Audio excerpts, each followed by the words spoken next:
manifestaciones cutáneas de enfermedades sistémicas.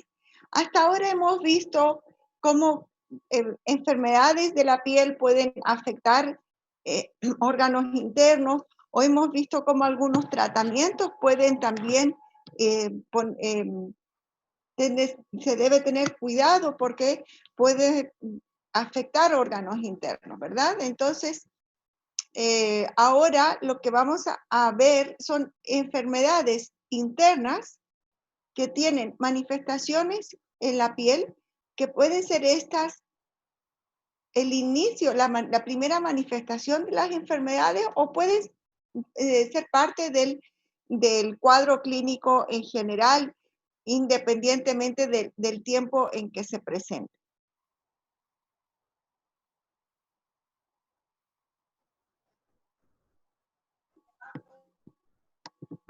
Bueno, vamos a empezar.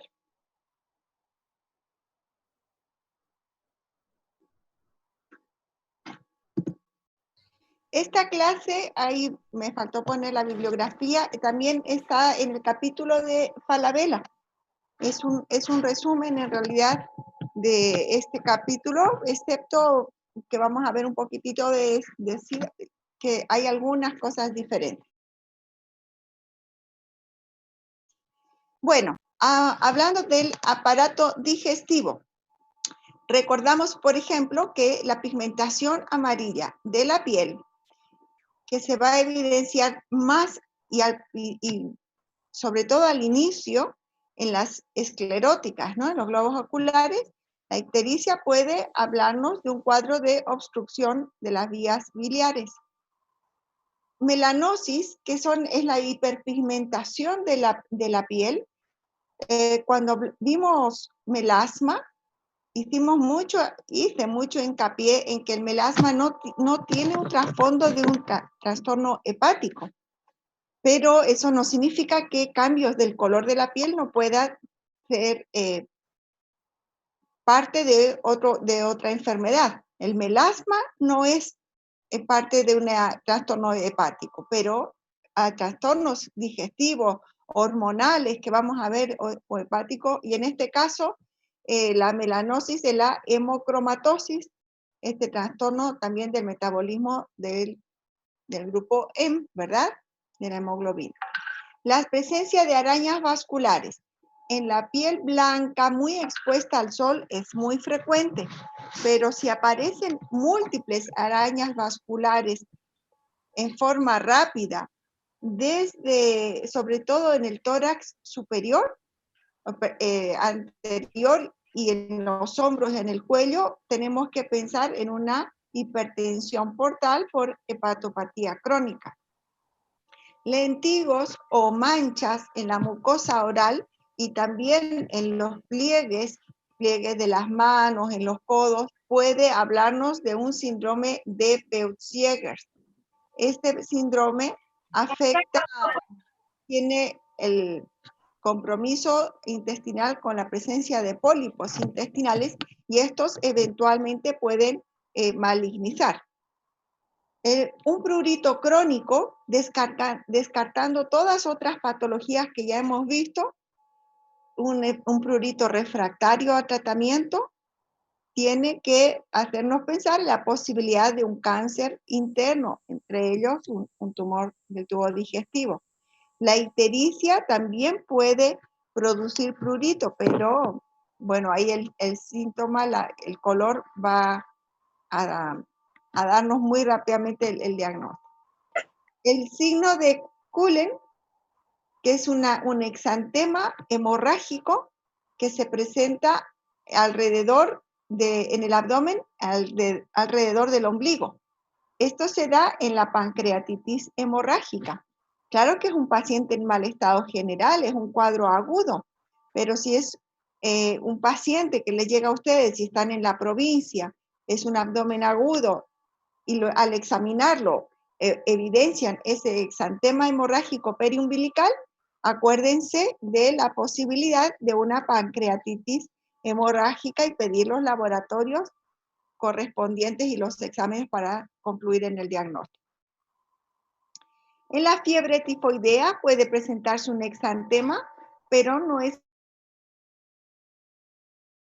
el signo primordial, pero puede suceder.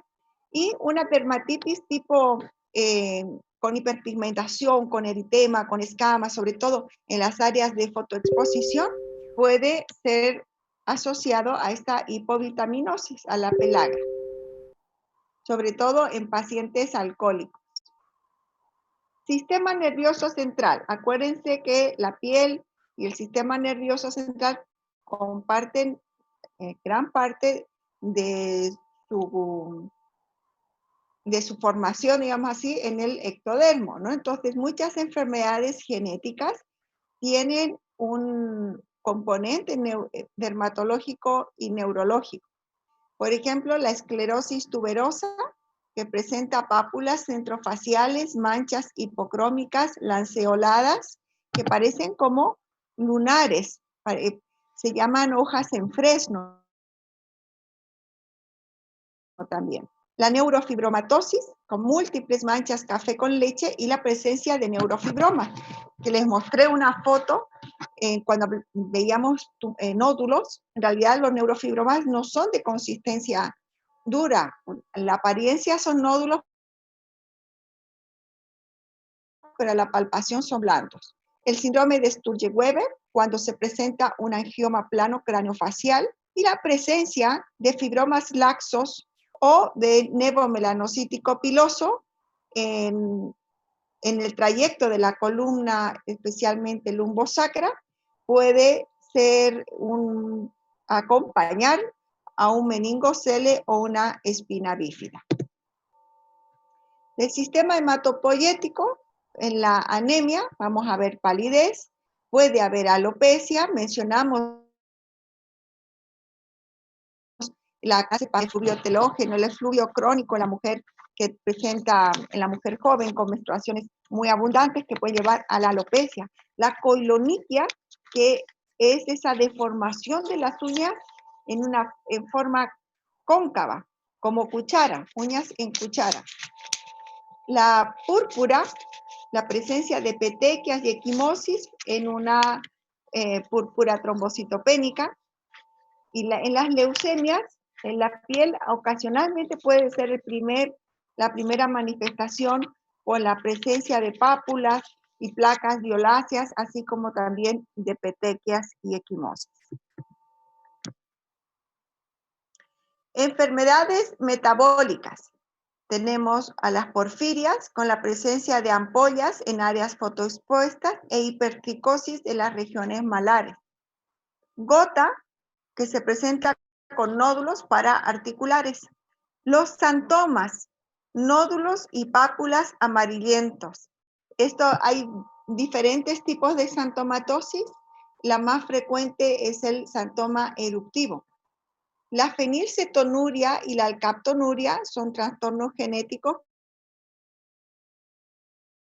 que se van a ver en los primeros años de vida. Hay un cambio de pigmentación de la piel, de los ojos y del pelo con áreas de hipopigmentación sobre todo. Enfermedades nutricionales, el kwashiorkor. Hemos mencionado ya algunos trastornos por hipovitaminosis, pero debemos evitar todo catalogarlo como es falta de vitaminas. Hemos mencionado el uso de la vitamina A en dosis alta y derivados de la vitamina A, como es la isotretinoína y como es el ácido retinoico, por sus efectos a nivel de la piel. Pero no significa que cuando la usamos, en esos casos, sea por hipovitaminosis. Ahora, los cuadros de desnutrición, sí, pueden también tener manifestaciones y van a tener manifestaciones en la piel. Por ejemplo, el kwashiorkor con despigmentación, petequias, pelo en bandera y queilitis angular. En la hipovitaminosis A, queratosis pilar y xerosis conjuntival, o sea, conjuntivas secas. En la hipervitaminosis A, descamación difusa y alopecia difusa. Carotinemia, hay que diferenciar de la ictericia, el color amarillento de la piel, que puede darse en el hipotiroidismo o en personas que consumen mucha zanahoria, betarraga, puede suceder. Esto se evidencia más en la palma de las manos. Y la hipovitaminosis B2, que se va a presentar con queilitis angular, que ya vimos la semana pasada que era, con glositis, o sea, una inflamación de la lengua, y dermatitis seborreica.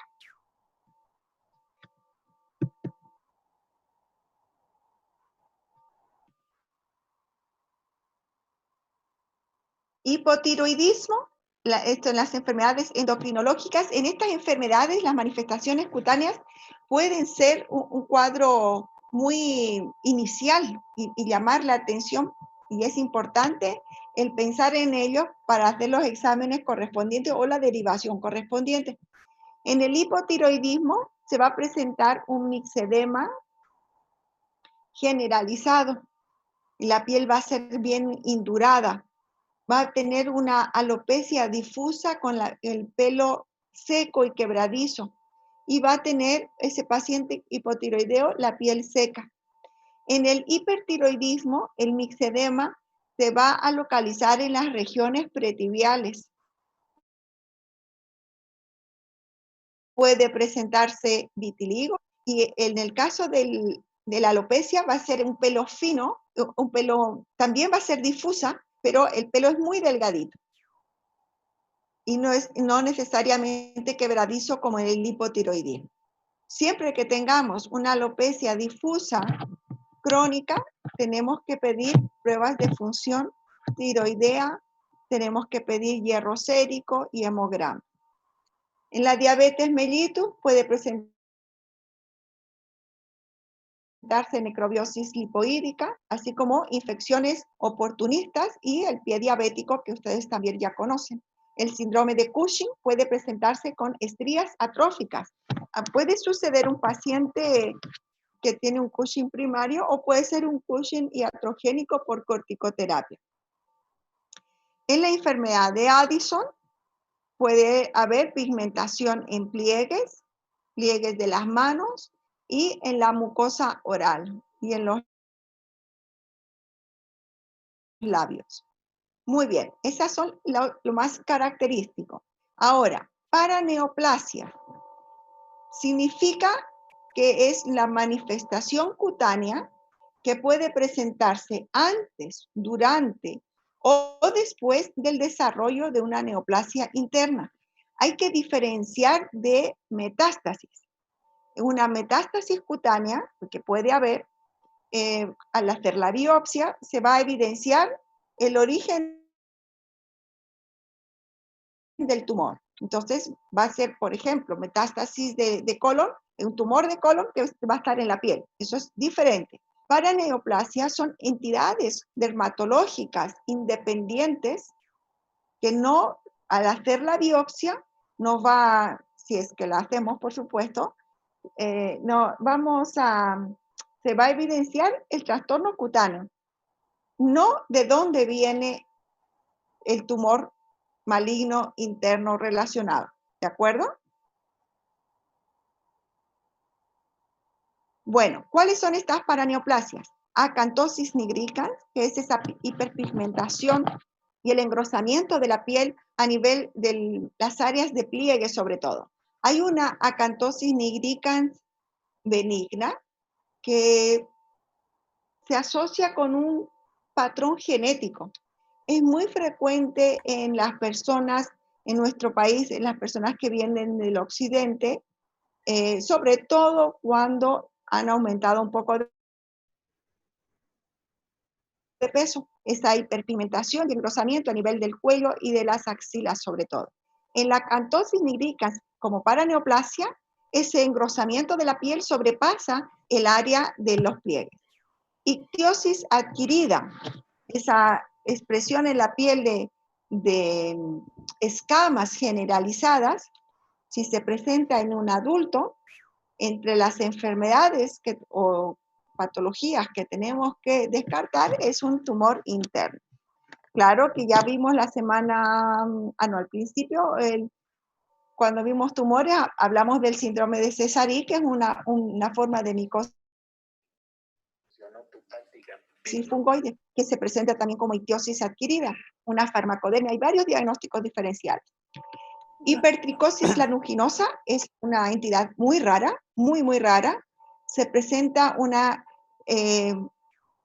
como su nombre lo dice, comienza a presentar pelos en tipo lanugo, muy finito, en todo el tegumento. El eritema giratum repens también es una entidad rara. Se presenta como lesiones eritematosas que forman como tatuajes. Es muy llamativo. La tromboflebitis migratoria, el eritema anular centrífugo, el eritema multiforme recurrente. Si descartamos en el eritema multiforme, si descartamos una farmacodermia, si descartamos infección por herpes simple, tenemos que buscar neoplasias internas. El pemfigoide ampollar y el prurito crónico de causa no identificada que ya hemos mencionado anteriormente. Aquí vamos a ver unas imágenes. Esta es una lesión eritematosa, brillante. A la palpación va a tener calor local y va a ser muy dolorosa. Podemos, solo con mirar la imagen, podríamos pensar en una reacción por picadura o en una celulitis, pero al ver que está bien delimitada en una celulitis, se habría extendido con el paso de los días. Pedimos un hemograma, no va a haber desvío a la izquierda, no va a haber leucocitosis, no hay antecedentes de picaduras, entonces hay que pedir un ácido úrico pensando en gota. Estas pápulas amarillentas, anaranjadas, sin ningún síntoma, completamente asintomáticas, podemos pensar en un molusco contagioso, ¿verdad? Podemos pensar en múltiples, podemos pensar en, a ver, ¿en qué? En verrugas, pero son muy lisas. La superficie es lisa. Al hacer la biopsia va a haber solamente contenido de lípidos y si pedimos un perfil lipídico, los triglicéridos van a estar por las nubes. Acantosis nigricans está en este engrosamiento e hiperpigmentación a nivel de los pliegues, pero fíjense cómo aquí ha sobrepasado ya el nivel de contacto del pliegue. Entonces hacemos la biopsia, confirmamos el diagnóstico y hacemos el protocolo de investigación de una neoplasia interna. Mixedema en el hipotiroidismo dijimos que era generalizado y en el hipertiroidismo que está localizado en las regiones pretibiales. Fíjense cómo es una piel turgente, endurecida, hay un aumento del grosor de la piel a expensas de la dermis. Ahora vamos a hablar un poquitito de las colagenosis, aunque ustedes van a ver el próximo año en reumatología. Las enfermedades del tejido conectivo se presentan con variables manifestaciones de la piel. Y muchas de estas manifestaciones nos van a ayudar a hacer el diagnóstico para confirmar o para investigar. El lupus eritematoso sistémico es un ejemplo de ellas. Es un trastorno inflamatorio multisistémico más frecuente en mujeres jóvenes que se caracteriza por remisiones y exacerbaciones. El lupus eritematoso sistémico afecta también, ustedes saben, las articulaciones, puede haber compromiso del riñones, una vasculitis, miocarditis, y a nivel de la piel se caracteriza con la erupción en las regiones malares y dorso de la nariz, que se llama erupción en alas de mariposa. Puede haber también una erupción morbidiforme, puede haber vasculitis, y la alopecia en el paciente lúpico, que se caracteriza por una alopecia difusa y que tiene una repilación en la región frontal, como un cepillito que está creciendo en el borde. En los laboratorios, anemia, leucopenia, células T que ya casi no se piden, los anticuerpos antinucleares, anti-SM, anti-DNA, y el VDRL falso positivo que puede suceder. El lupus eritematoso a nivel de la piel, hay una forma crónica discoide y una forma subaguda. El crónico discoide se presenta con lesiones crónicas, ¿no?, de la piel con ausencia de manifestaciones sistémicas, excepto en un 5% de los casos. Las placas se presentan en la piel como placas eritematosas, violáceas, que van dejando, a medida que van mejorando ese eritema, unas áreas atróficas permanentes al centro. Es más frecuente en las áreas expuestas a la luz ultravioleta, pero también puede presentarse en el cuero cabelludo, donde va a dejar placas alopécicas circunscritas y permanentes. El lupus eritematoso subagudo se caracteriza por lesiones con un patrón psoriasiforme o anular. Son lesiones eritematosas, descamativas en las áreas fotoexpuestas, sobre todo en la región de los antebrazos. Puede acompañarse de fiebre y artralgias. Un 50% va a evolucionar a un lupus eritematoso sistémico, pero con un mejor pronóstico que un paciente que debuta con lupus eritematoso sistémico. Esta es la erupción en ala de mariposas. Hay un eritema en las regiones malares, en el dorso de la nariz, las regiones malares. Diagnóstico diferencial, podríamos pensar en una dermatitis seborreica, aunque la dermatitis seborreica compromete más los surcos nasales. Puede ser una rosácea, y ahí la rosácea también empeora con el sol, pero empeora también con la ingesta de bebidas alcohólicas, con las comidas calientes y picantes. Tenemos una vasculitis, aquí hay presencia de petequias, hay una presencia también de algunas vesículas. Siempre que hay púrpura, tenemos que pensar en vasculitis y tenemos que pensar que puede ser un cuadro serio, potencialmente serio. Esta es una paciente con secuelas de un lupus eritematoso crónico discoide. Ya es muy raro ver estas pacientes porque los pacientes acuden generalmente más rápido, ¿no?, al médico, entonces uno diagnostica y evita que evolucione a estos puntos. Otras quelaginosis más raras, la dermatomiositis, que presenta este síntoma, este signo, mejor dicho, muy característico, que se llama el eritema heliotropo. Es un eritema en los párpados, alrededor de los ojos.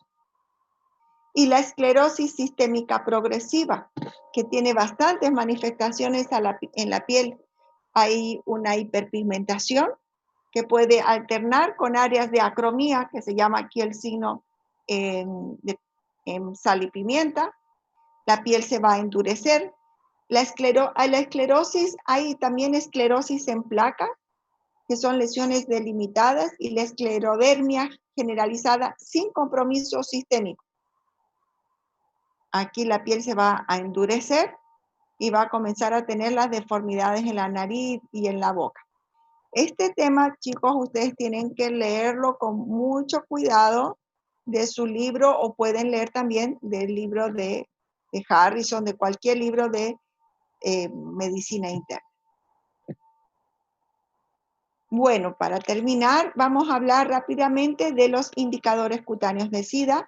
Ustedes están muy actualizados en SIDA, entonces solamente nos vamos a enfocar en los parámetros dermatológicos, ¿de acuerdo? La prima infección por HIV, en la mayor parte de las veces, es subclínica, pero puede haber un paciente con manifestaciones a nivel de la piel. Al inicio puede presentarse como un cuadro tipo influenza, como resfrío o como mononucleosis infecciosa con un exantema inespecífico. Va a haber una linfadenopatía, esa se va a quedar, pero puede ser una linfadenopatía discreta que pasa desapercibido para el paciente. Este exantema rubeoliforme o papuloescamoso suele presentarse como les decía, entre 3 a 6 semanas después del contacto y va a durar entre 1 a 2 semanas. Es muy difícil sospechar de una primoinfección por HIV, a no ser que el paciente tenga la sospecha que haya tenido un contacto. Eso me ha pasado 2 veces en toda mi trayectoria clínica, en que el paciente, después de haber tenido un contacto sin la debida protección, presentó este cuadro, este exantema, y bueno, haciendo los exámenes, realmente se trataba de una pneumoinfección. Acuérdense del periodo ventana. Si hay un contacto sospechoso, se tiene que pedir la serología y repetir en 3 meses y después en 6 meses, ¿verdad? El complejo relacionado con SIDA, cuando comienzan a bajar los CD4, comienza a haber una inmunosupresión, pero todavía no estamos hablando de SIDA en sí. Es un paciente HIV que está comenzando a tener las defensas bajas, digamos así, disminución de CD4, CD8. Vamos a ver la leucoplasia vellosa, el Muget oral, o sea, la candidiasis oral, linfadenopatía generalizada, síndrome de cansancio crónico, pérdida de peso, fiebre intermitente, diarrea crónica y entre laboratorios leucopenia, anemia y trombocitopenia de causa no identificada. Y a nivel, ya cuando hablamos de SIDA, las manifestaciones cutáneas, el sarcoma de Kaposi, que hemos visto también en anteriores clases, las úlceras herpéticas crónicas. Acuérdense que las infecciones en el paciente con SIDA van a perder el patrón clínico, entonces ya no va a tener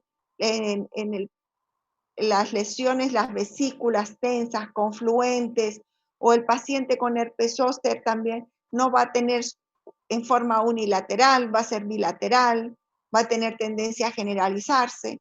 Entonces, el patrón clínico va a cambiar. Volvemos entonces a mencionar úlceras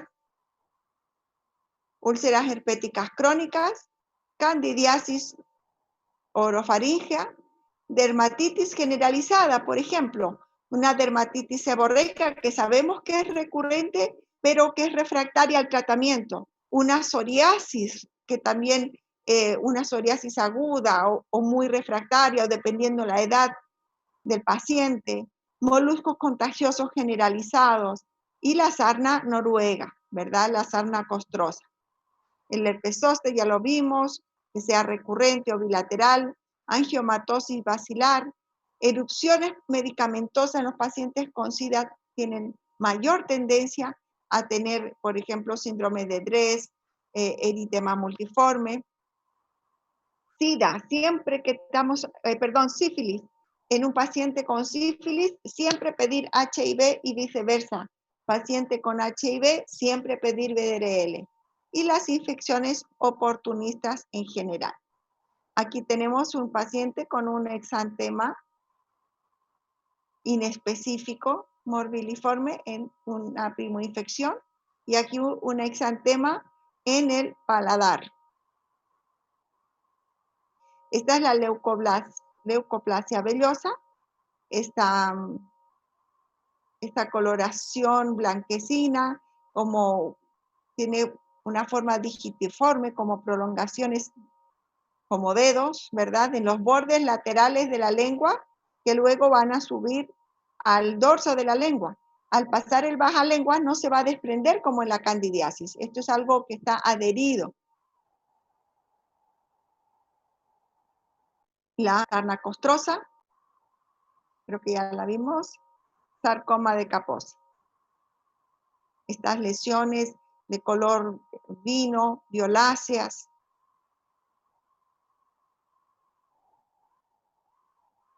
Puede presentarse en mucosas, en los pies.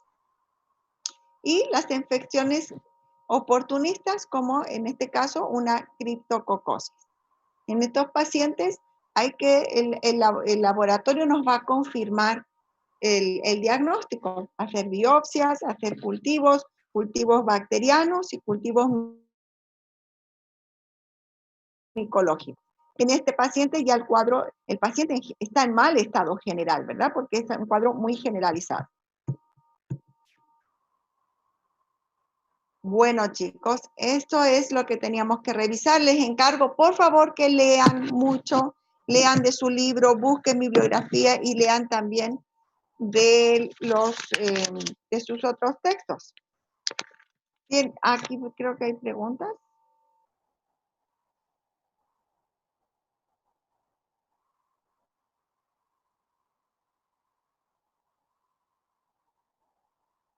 Creo que no hay preguntas sobre la clase, ¿no? Ya. Bueno, a partir de la próxima clase, comenzamos con nuestras clases prácticas virtuales. No, del parcial hablé la semana pasada. No vamos a tener parciales hasta que no nos habiliten la universidad. Voy a sortear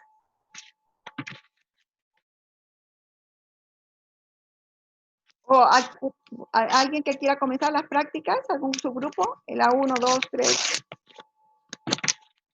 Pueden habilitar sus micrófonos.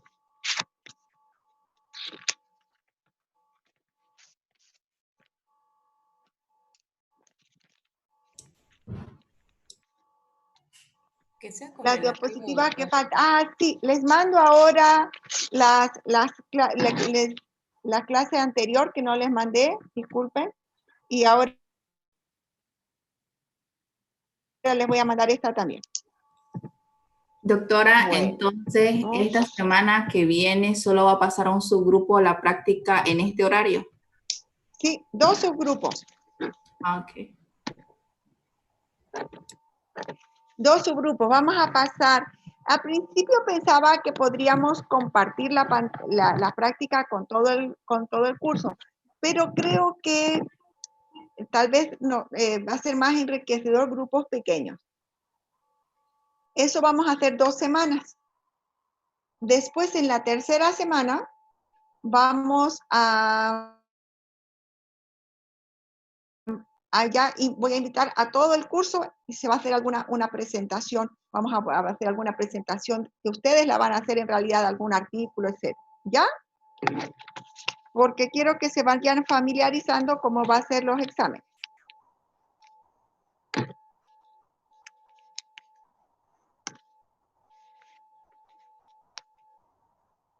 Me he hecho 5 papelitos. A ver aquí, así.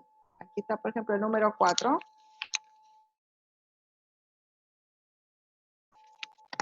Aquí está el 5.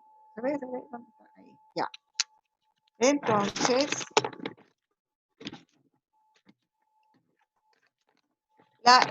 un encargado del subgrupo se va a encargar, valga la redundancia, de invitarme por Zoom. O sea, yo ya no voy a hacer nada el próximo martes.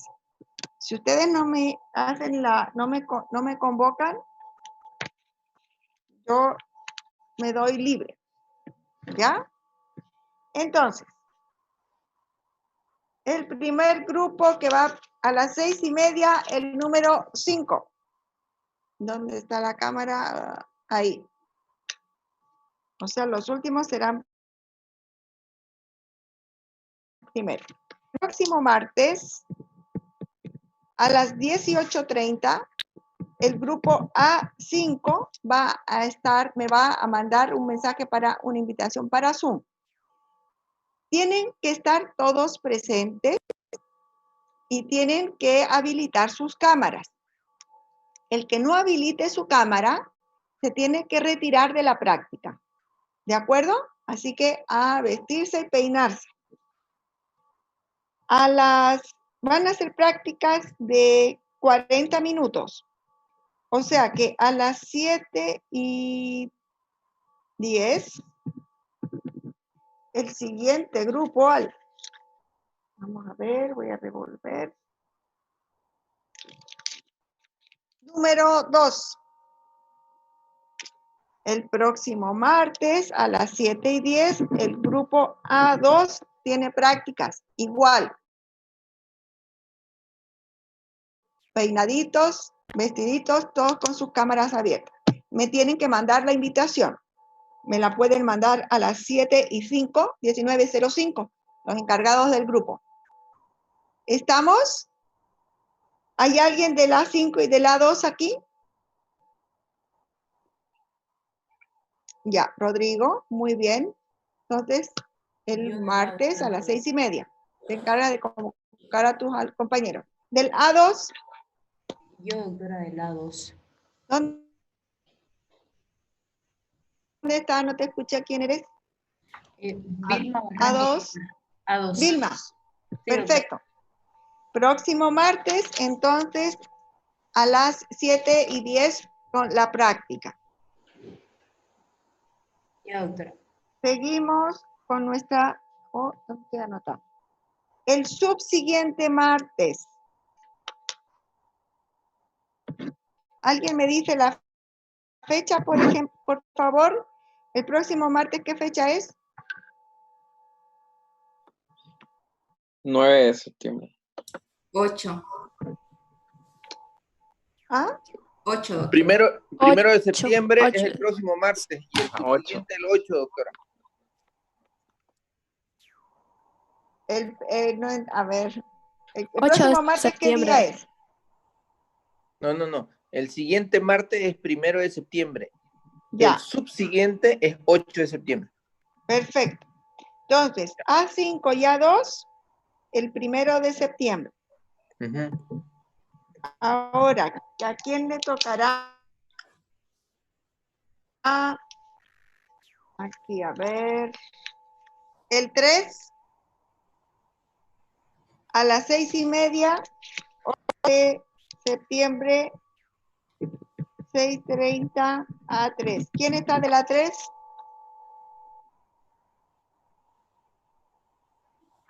Yo, doctora. Ya, Víctor Hugo. A las 7:10.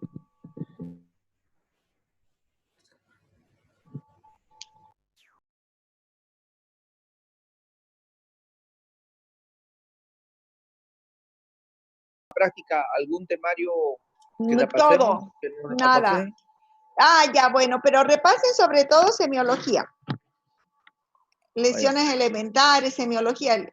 Eso es lo más básico que tienen que saber, sí o sí. Y después vayan repasando, estudiando todo. Está bien. ¿Ya? Ok. Enseguida les mando la clase, las 2 clases.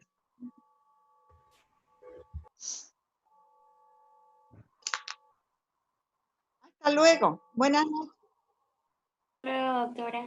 Gracias. Gracias, doctora. Hasta luego. Hasta luego.